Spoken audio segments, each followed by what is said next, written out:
l'énergie renouvelable et du stockage de l'énergie. De son côté, l'Inde est une chef de file mondiale dans le domaine de l'énergie solaire à grande échelle. Les technologies de stockage d'énergie et d'autres formes d'énergie renouvelable.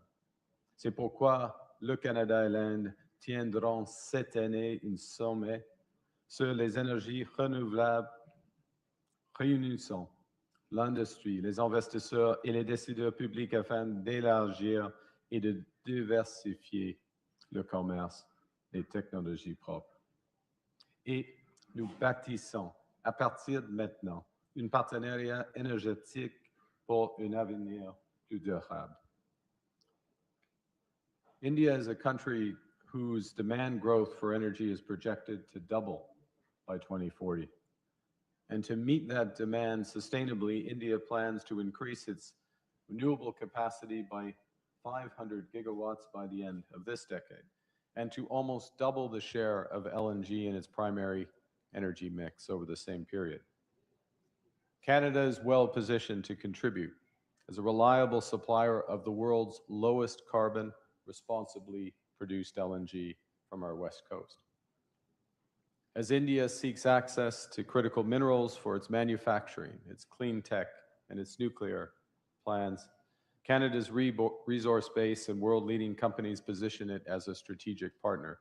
As one example, the nuclear agreement, the uranium agreement signed today. As another, the fact that 40% of the world's mining companies are listed in Canada. Today, we are launching a strategic energy partnership with significant potential to expand bilateral energy trade. We've signed, as you've seen, a new critical minerals partnership spanning development, processing, and secure supply chains for clean energy, electric vehicles, and advanced manufacturing. We're deepening our cooperation in clean energy, expanding collaboration across wind, solar, and hydrogen. Because Canada has big plans as well. We plan to double our grid by 2050, and India can be a major partner in this expansion. As you've seen, the government of India and Cameco have signed a major $2.6 billion uranium supply agreement supporting India's nuclear ambitions and our shared commitment to clean, reliable baseload power. All of these agreements under one planet are beginning of a new prosperous relationship that will offer generational opportunities for workers and businesses in both our countries and which will protect the planet for future generations. Secondly, we are one family. The greatest, most enduring strengths between Canada and India are the families who call our nations home. Nearly 2 million Canadians trace their roots to India, including leaders in business, science, culture, and government. Tens of thousands of people travel between our countries every year to visit friends and family. 400,000 talented Indians study in Canada. That is twice the number in the United States. It is 4 times the number in the United Kingdom.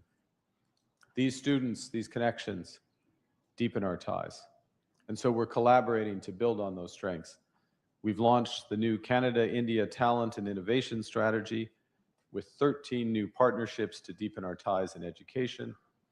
And this includes collaborations involving McGill, the University of Toronto, University of British Columbia, to work across artificial intelligence, health sciences, and digital architecture. Notre partenariat va propulser des centaines de chercheurs canadiens et indiens grâce à des projets de recherche conjoints de pointe. Nous lançons de nouvelles bourses et de nouveaux programmes de fellowship pour l'Indo-Pacifique afin d'accroître la mobilité universitaire et de former la prochaine génération de talents. Over the longer horizon, the Prime Minister mentioned a moment ago the $100 billion of investments already in India by our pension funds. Those pension funds have $2 trillion in capital. There are already some of the largest foreign investors here, potential for significant growth, particularly given the scale of the infrastructure build in this country. And thirdly, we share one future. That's why we're forging deeper ties in frontier technologies from AI to space. At the G20, India and Canada signed a landmark trilateral partnership with with Australia on AI and critical minerals. And we've already identified key sectors such as digital infrastructure, semiconductors, electronics manufacturing, and high-performance computing. The agreements today, we're going to expand our collaboration between the Canadian Space Agency and the Indian Space Research Organization on Earth observation, on climate monitoring, on generating the data that powers agriculture, disaster response, climate resilience across the Indo-Pacific. And our partnerships will be reinforced by the strong foundations we are building in trade and defense. We're advancing towards a Canada-India comprehensive economic partnership agreement with the aim to conclude by the end of this year. This ambitious agreement will reduce barriers, increase certainty, unlock opportunity for exporters, investors, and workers in both our countries with the aim to double trade by the end of this decade. And we're renewing defense and security cooperation through a new defense partnership, through maritime collaboration in the Indo-Pacific, through professional military exchange, and practical coordination and cooperation on our shared security interests. One of the things that has always struck me in Prime Minister Modi's stewardship of this country has, well, India becomes a great power, the focus has remained on all households, ensuring that all households benefit from the progress. So give an example. The Ujjiwala provides liquefied petroleum gas for tens of millions, actually hundreds of millions of rural and low-income households. Cleaner cooking fuels, reducing pollution, saving lives, and reducing costs.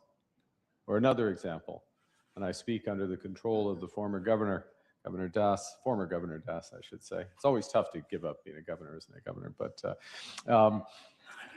the revolution in digital payments to provide income support, crop insurance payments directly to individuals, but the spillover benefits are enormous. And part of our agreements is to explore an ability to cooperate further so that Canada benefits from this innovation. The bigger point is that our partnerships from energy to AI share this spirit so that Canada and India can harness technologies, deliver equally transformative benefits to hundreds of millions of people. Now, to close, we're charting a future of one Earth, one family, one planet, or one future. And I was reminded as I was coming here, as Swami Vivekananda, of course, one of the greatest philosophers. And more than a century ago, I hadn't realized this until I read it, but he, in his travels, spent time in both Vancouver and Winnipeg. And in his travels and his texts, he personified this maxim: arise, awake, and stop not till the goal is reached. With this partnership, we will advance, we will not stop until the goals of Viksit Bharat 2047 and Canada Strong are reached. It moves us forward, it builds our prosperity, it builds for all, and it builds for a better world. Thank you very much for your listening.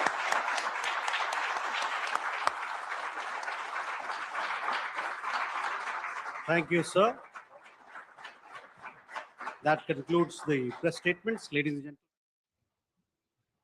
तो Hyderabad house से आप देख रहे थे सीधा प्रसारण। आपको बता दें कि भारत और कनाडा के मध्य आज कई महत्वपूर्ण एमओयू हस्ताक्षर हुए हैं और एक्सचेंज हुए